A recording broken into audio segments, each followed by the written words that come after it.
Okay. Now, Raniben, your turn now.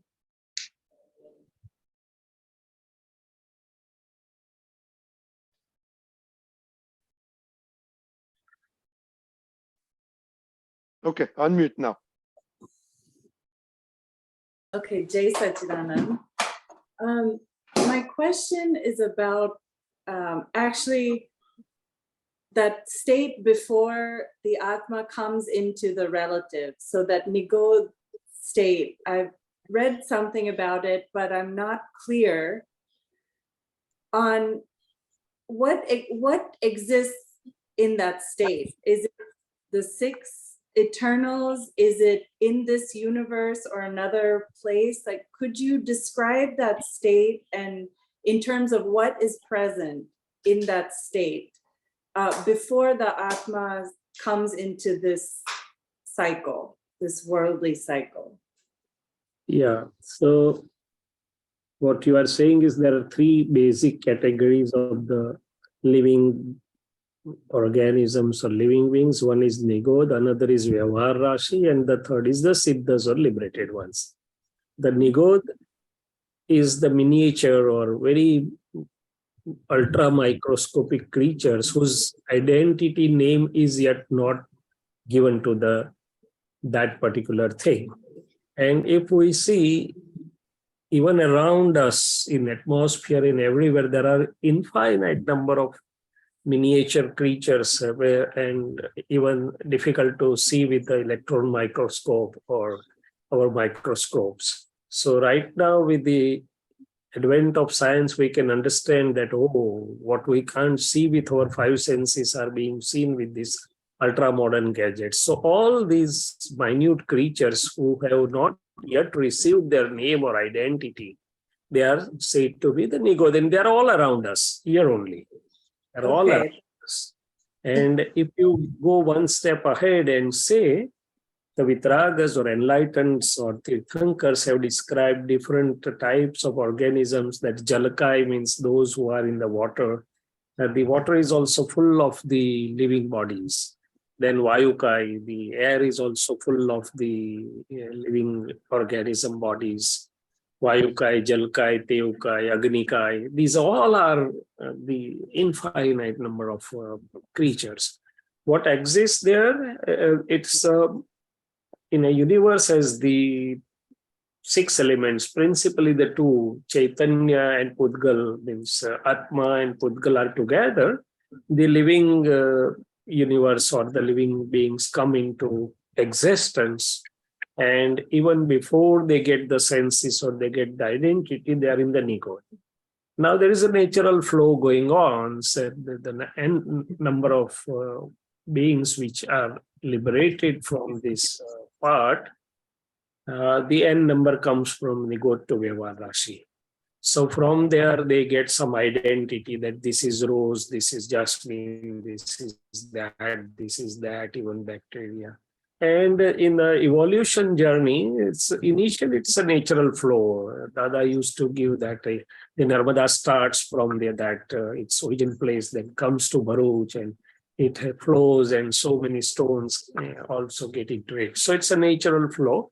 1 sense, 2 sense, 3 senses, 4 senses, 5 senses. Now 5 senses are the evolved creatures or evolved living beings, and it has human beings as well as the animal kingdom with the 5 senses and that sort of thing. So to my understanding, it's once the living being comes into the human form that the unlimited mind, unlimited body, and the ego of doership ego starts. So that's where some power comes into his hand. At the same time, the responsibility also increases. So charge and discharge cycles start. So to say, why we say charge and discharge? Because some part of the charge, because of the living ego, comes into his hand. Otherwise, till that time, it's a natural journey. Right? So is it clear, or you want to? It's very clear. That was my question, is when does that switch go from that evolution to now responsibility of that individual. Yes, once the living being takes the human form, then it is his responsibility, evolution, because all the crisscross movements start from there. And charge and discharge. Charge because now he is liable because of his active ego. Otherwise, the two elements were together and they were just moving naturally. So the evolution of one sense, two sense, three sense animals was going on, but that was by instinct only, not by way of active ego or the doership ego or the ownership ego. So Okay. I humorously used to understand like this, that whenever our son or children or any younger member in our family now is ready to get the driving license, we teach him, oh, this is clutch, this is brake, this is how you have to drive, these are the traffic laws. Till that time, he is not made aware of the mechanism of driving or the driving laws, because now he is going to get the power of driving, steering, license to drive. He should know the rules of the game, something like that. Right? Definitely.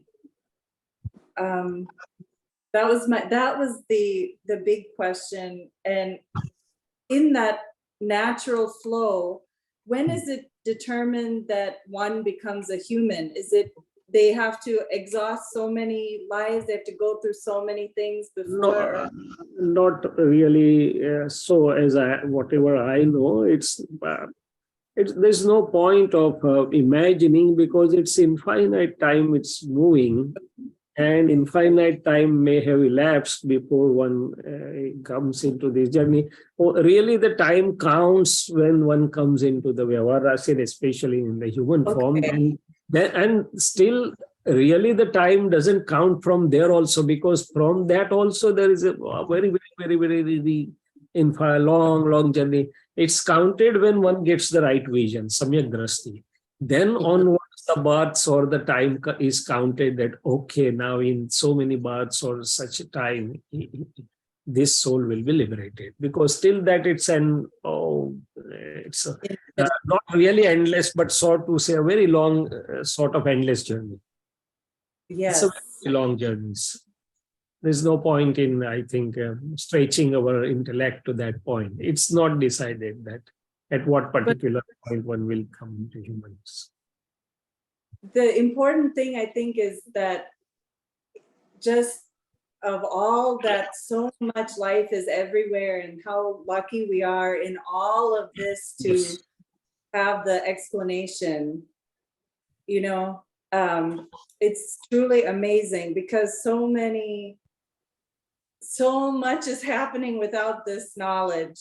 Yes. You know, amazing So to think what you and me and few of are really, really, really punyashali, that even in the 7 billion population of this planet Earth, there are handful who have been aware of this thing, who have received this vision, and who are ready to now get liberated in a very short span, I would say. yes, it's So just it's so valuable. Yes. yes, It's so yeah. valuable. Thank you, Jai Sachidanand. Jai Sachidanand. Yes.